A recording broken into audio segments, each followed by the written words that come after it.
Hello everybody, this is Gareth Goon Speaks back here with another video. I'd like you to hit the subscribe bar, give me a thumbs up if you like the video, or hit the notification bell to be notified when I post my next post. Or otherwise you can donate to my ministry and the charities that I support at garethgoon3@gmail.com on PayPal. This one here is about the worst foreign policy blunder in decades. Key conservatives blast Trump and Vance's Iran deal as an appeasement and a disaster. Tonight on the Rosenberg report, Isla says how deal could affect fall elections in the United States and Israel. London, I'm not going to lie to you. I'm horrified by the Iran deal that was unveiled this week. During Operation Epic Fury, President Donald J. Trump promised to force Iran into an unconditional surrender, but that's not what he's done. Trump promised never to let Iran keep its enriched uranium to be able to enrich more uranium in the future, but that's not what this deal does. During the war, Trump called Israel specifically and pacifically Prime Minister Bibi Netanyahu as the greatest and most faithful ally. Recently, Trump dropped more F-bombs on Bibi than actual bombs on Iran, America's most dangerous enemy in the Middle East. The deal is a staggering act of appeasement. It gives up enormous previously unthinkable concessions to the evil leadership in Iran that even Barack Obama and Joe Biden never contemplated. What are the political implications of the Iran deal? Tonight on the Rosenberg report, Joel Rosenberg will discuss the potential political fallout when it comes to the congressional midterms and Israel's national elections as well this fall. Polls in the US already show the GOP in danger of losing control of the House. Polls in Israel already show Netanyahu and his government in danger of being washed away in a tsunami. I'm not predicting or supporting either, but I'll walk viewers through the political storms both in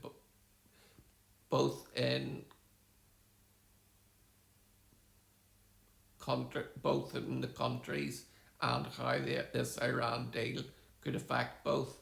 Filmed on Capitol Hill before I flew to London, the show will air on TBN at 9 p.m. Eastern Time tonight.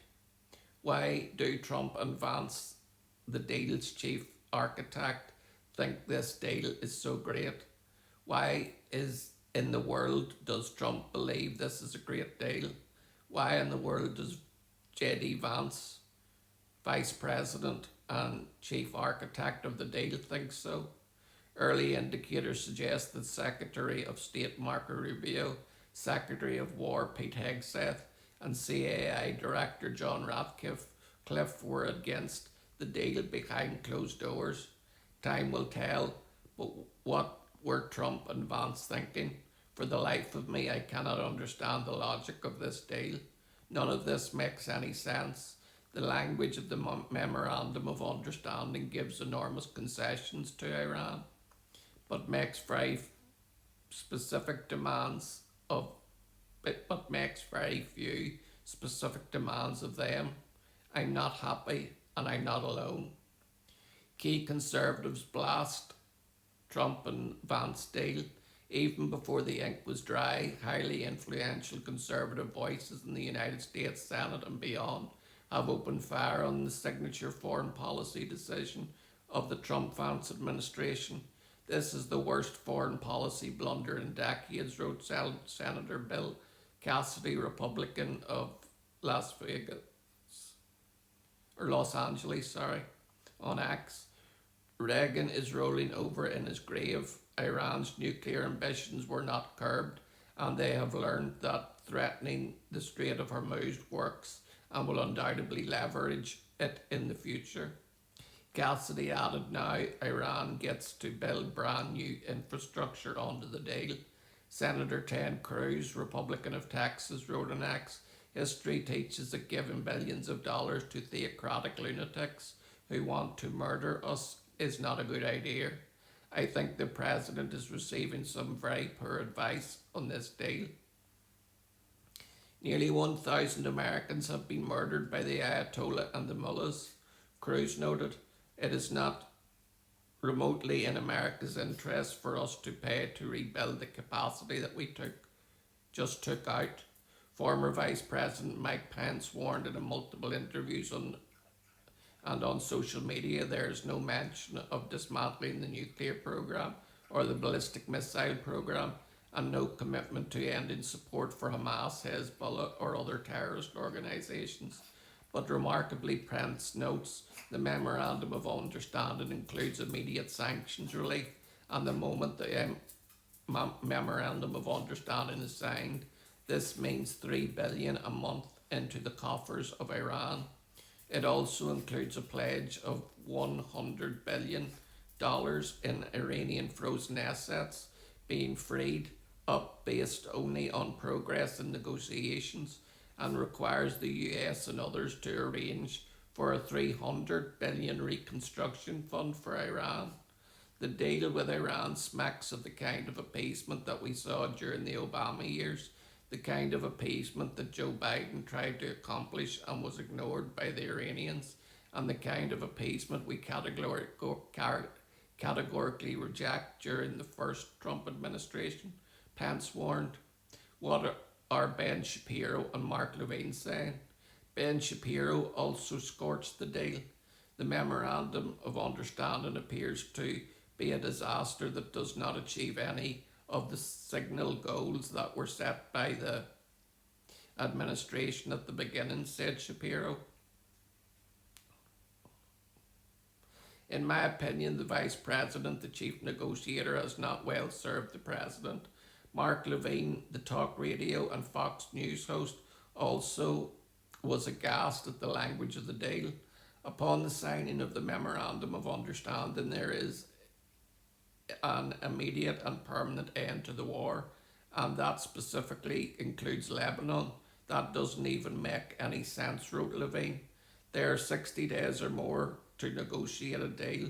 Therefore, before a deal is finalised, we just declared a cessation of military action permanently, and we committed to not even threaten force. Why would we agree to immediately drop the most important leverage we have over the regime in advance of it complying with the Memorandum of Understanding requirements and whatever else is decided in 60 days? On top of this, we do the unthinkable, Levin added. We capitulate to Iran's demand to protect Hezbollah. We lift naval blockade 30 days after the Memorandum of Understanding, rather than after the final negotiations for a deal. Levin asks that removes any major leverage we have over the regime, and we agree to remove our forces around that area within 30 days after the final agreement. We can always send our forces back, they say, but in all likelihood we would not. But Levin went even further. Incredibly, we commit to help create a comprehensive plan for the rehabilitation and economic development of Iran, while ensuing financing of at least $300 billion. We are told it will not involve any of our tax money. That's a shiny object. Who would have dreamt that after we went to war with the regime because it was within days of having a nuclear weapon, that we would have any role in helping coordinate or raise one dime for this regime? The Vice President says they don't get a dime if they don't meet certain conditions. That's not what it says. Moreover, let's say they meet the old conditions, receive the billions, and then tell us to go to hell. And who among us believe any of this money will go to assisting or improving the lives of the Iranian people, who have no rights and are slaughtered by the tens of thousands? Come back for part 2 of this post. Shalom, Maranatha, and Hallelujah.